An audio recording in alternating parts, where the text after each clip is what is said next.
Peta kekuatan dari Yonko dipastikan akan berubah setelah apa yang terjadi di pertempuran Onigashima. Kalahnya Kaido dan Big Mom tentu menjadi pusat perhatian dunia, bahkan para Gorosei yang awalnya terfokus pada referee, dipaksa berpikir oleh dua berita yang sangat besar, yaitu kebangkitan Nika dan juga kalahnya Kaido dan Big Mom. Bahkan mereka semakin bertambah pusing, karena pintu masuk Wano masih ditutup dan mereka tentu saja kesulitan untuk masuk, bahkan jika mengerahkan seluruh pasukan yang ada. Namun memang kita ketahui, salah satu admiral yang sangat misterius, yang bahkan wajahnya belum diperlihatkan sedang menuju ke Wano dengan cara terbang. Entah apa tujuan dari Ryokugyu ke Wano, namun yang pasti Wano harus tetap waspada. Tetapi ada satu hal lainnya yang menarik dalam chapter 1052 kemarin, ketika Appo muncul di hadapan Kid dan Law, yang sedang membahas mengenai hubungan aliansi yang baru saja terjalin. Appo mengatakan bahwa informasi mengenai apa yang terjadi selama pertempuran di Onigashima, dan semua hal lainnya bocor keluar Wano.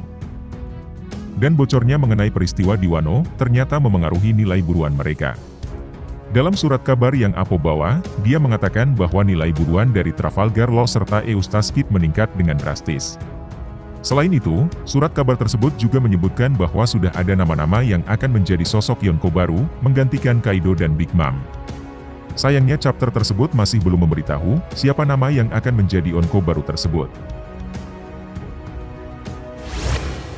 Dari beberapa nama yang mungkin terpilih untuk menjadi sosok Yonko baru, nama yang paling jelas tentunya adalah Monkey D. Luffy. Sebagai sosok protagonis utama dalam serinya sekaligus sosok yang berhasil mengalahkan makhluk paling kuat di dunia, rasanya memang masuk akal jika kemudian Luffy menjadi salah satu Yonko baru. Bahkan sejak arc WCI, nama Luffy sendiri sudah dianggap sebagai Yonko kelima. Meskipun memang sangat diragukan jika Luffy mau menerima gelar tersebut, karena Luffy mungkin berpikir bahwa menjadi Yonko akan menghalanginya untuk mencari One Piece dan menjadi Raja Bajak Laut. Karena itulah, bisa jadi Luffy akan menolak atau mungkin tidak mengakui gelar tersebut. Luffy tidak akan peduli dengan gelar tersebut, karena yang dia inginkan hanyalah menjadi Raja Bajak Laut. Namun, bisa jadi juga ada kemungkinan lain di mana Luffy menerimanya, karena dalam ceritanya sendiri, menjadi Yonko bukan berarti tidak bisa melakukan apapun lagi.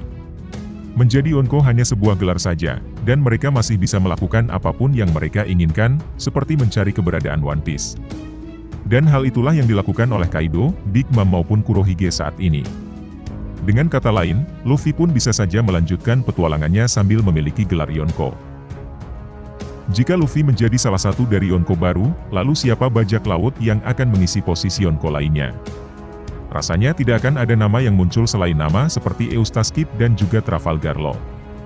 Karena dalam chapter 1040 kemarin, kita melihat bagaimana Kid dan Law pada akhirnya berhasil mengalahkan Big Mom dengan susah payah. Pertarungan Kid dan Law melawan Big Mom terjadi sejak chapter 1015, yang mana pada awalnya, mereka berdua kesulitan untuk menghadapi Big Mom, bahkan mereka hampir saja kalah. Namun, keduanya kemudian menggunakan kekuatan awakening buah iblis untuk menumbangkan Big Mom. Tetapi dari kedua bajak laut tersebut, siapa yang mungkin akan mengisi posisi Yonko? Jika melihat dari karakter dan pengaruh sebelumnya, bajak laut yang berpeluang untuk menjadi Yonko selanjutnya, dari kedua sosok tersebut adalah Eustace Kid. Kid adalah sosok yang paling ambisius di antara mereka berdua, bahkan Kid pun sudah menganggap Luffy sebagai rivalnya. Artinya cukup logis jika kemudian Kid yang akan menjadi Yonko selanjutnya, untuk menjadi rival Luffy. Lagi pula, Law merupakan sosok yang tidak terlalu senang dengan gelar dan juga popularitas. Di sisi lain, dia pun sepertinya masih akan terus lanjut untuk menjalin aliansi dengan Luffy karena mimpi utamanya sendiri adalah mencari arti dari tekad D. Nah demikian pembahasan kita mengenai sosok Yonko yang baru. Jika kamu punya kandidat lain, silahkan tulis di kolom komentar.